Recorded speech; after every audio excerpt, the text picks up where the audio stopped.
Your team is capable, and yet they still won't move without you. That's not a them problem.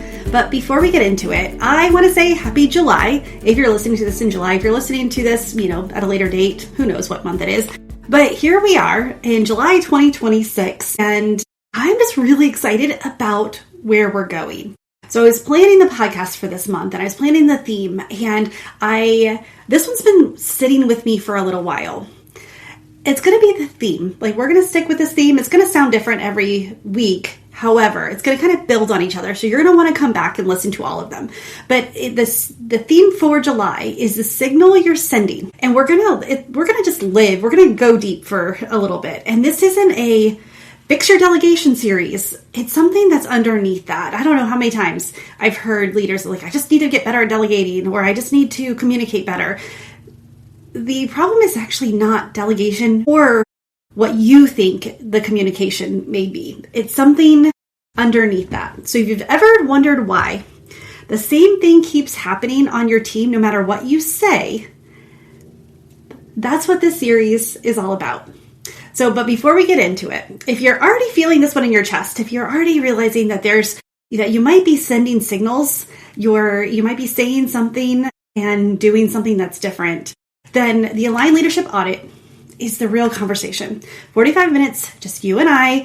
The link is in the show notes, but it's tammymariecoaching.com/call. And let's get into the why your team keeps reading you instead of listening to you. Let's find that gap and then let's fix it. All right, let's get into the episode.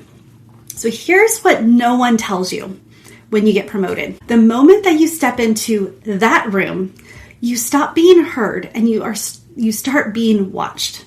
Every single day, your team is reading you, not your words.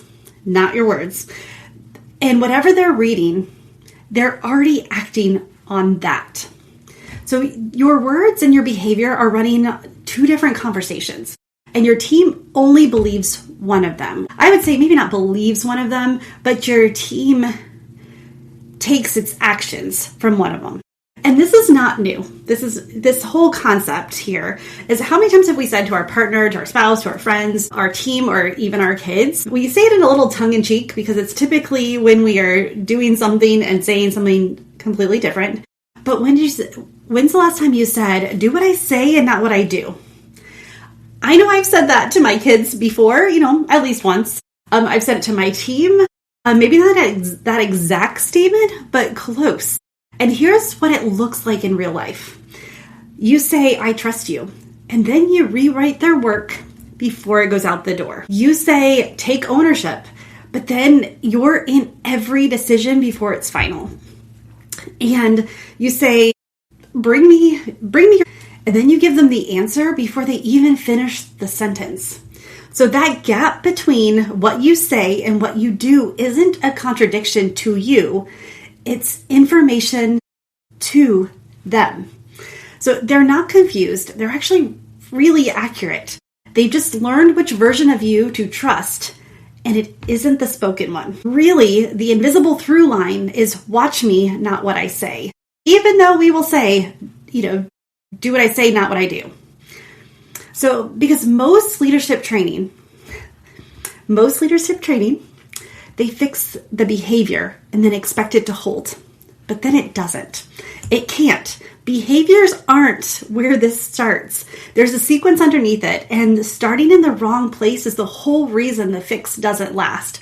Now, I have a note in my outline here. I see it in bold letters to not go on a tangent here because I know my tendencies.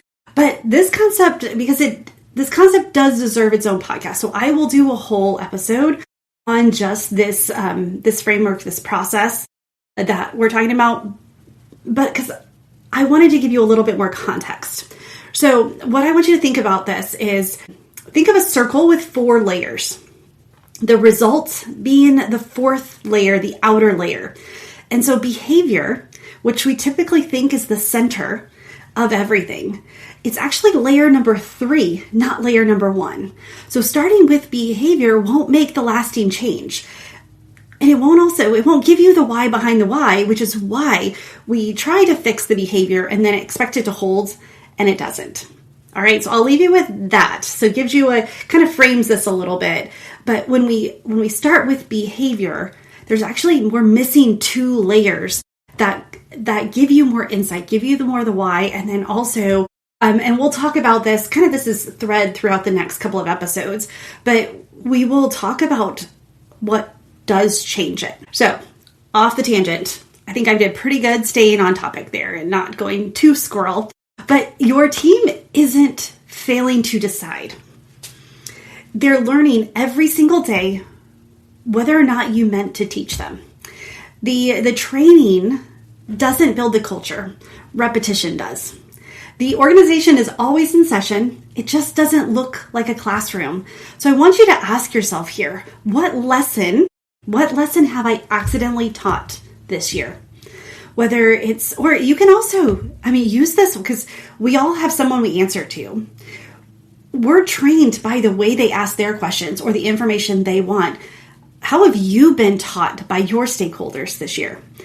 And I wanted to kind of break this down a little bit because I worked with this owner and he was in the medical industry, brilliant at what he did. Like he has been in business for over 20 years. He's got a great team. He built the team around him.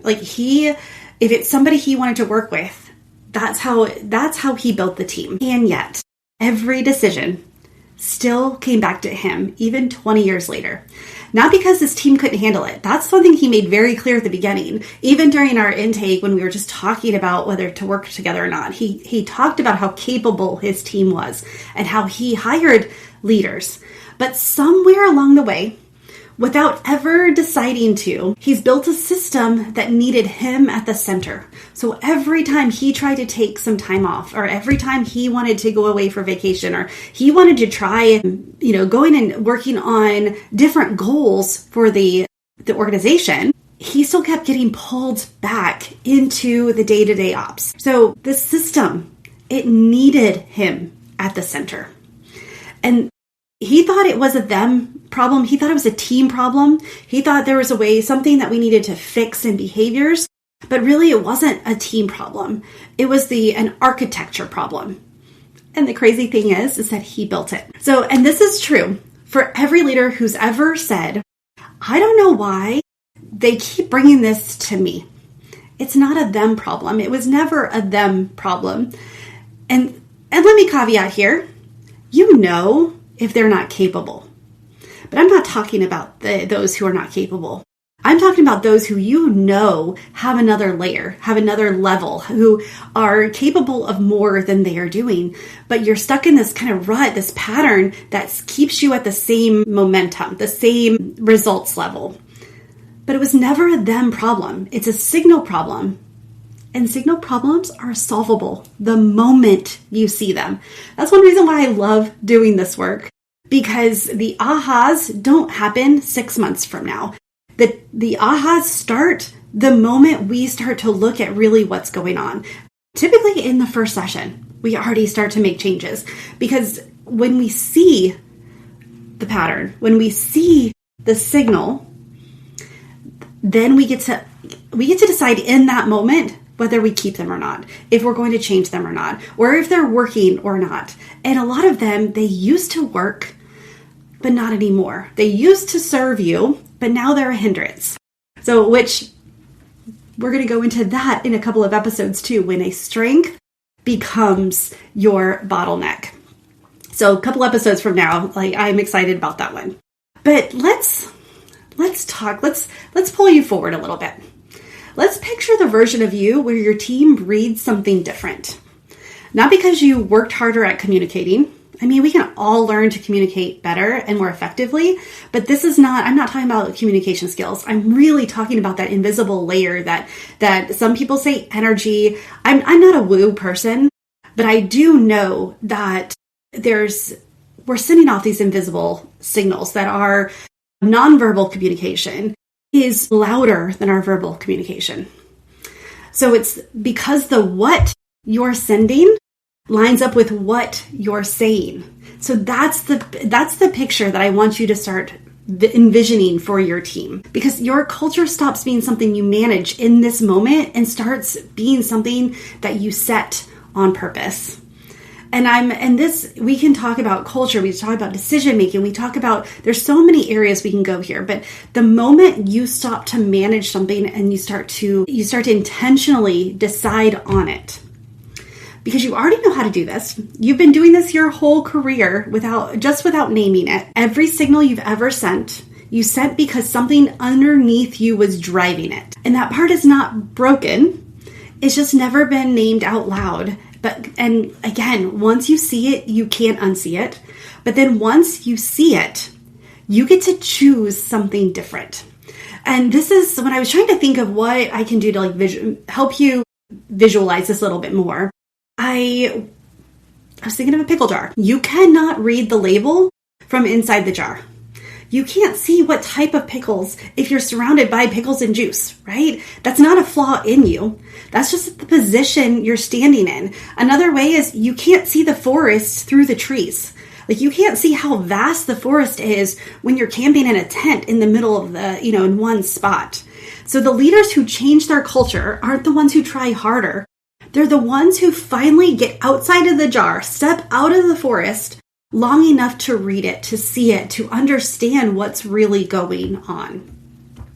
And so I wanted to leave you with a signal check. So each week, this, for this episode, for this series, for this month, for this theme, if you will, I'm going to leave you a signal check because we need to start asking ourselves these questions. We need to start looking to see what we are sending, what we're receiving. The question from earlier is a really good one. Is what have you, let's see where, I don't remember. It was really good. Hold on. I know I said it earlier, but trying to find where it is. Anyway, it's like, what have you learned inadvertently this year from your stakeholders? And what have you taught this year without even realizing it? But here's what I want you to ask yourself today. What signal is my team receiving from me every single day? I want you to sit and think about that and just start to notice. We don't need to make massive changes yet, because really when we just sit and notice, that gives us the information that we need to make the adjustments. And if you've been sitting here and there and running your own list of, wait, do I do that? Good. That's exactly where this episode was supposed to take you. So when the signal changes, the behavior changes.